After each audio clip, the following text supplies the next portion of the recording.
In this video, I will show you how to change password on Instagram. So let's jump straight into it. So here we are, as you can see on Instagram. So I'm currently on one of my Instagram profiles. Now, in order to do this, the first thing you're going to want to do is come down and press onto your profile icon just down here in the bottom right hand corner. Then what you need to do is come up and press onto the three lines in the top right hand corner. Now from here, if you look at the top, you've got this Accounts Center option. You want to go ahead and press onto this.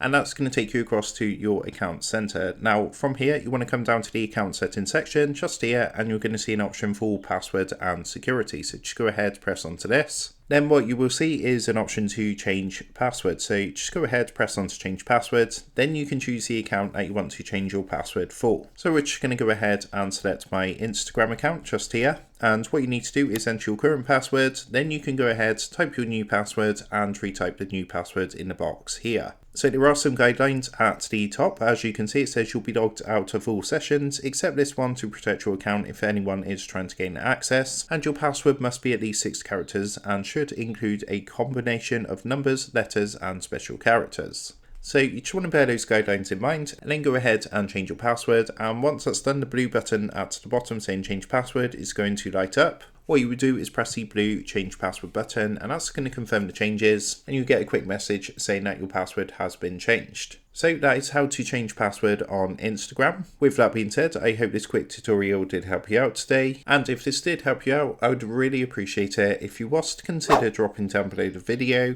leaving a like, and also subscribing to the channel. With that being said, I just want to take a minute to thank you guys for watching this quick tutorial, and I will see you in the next video.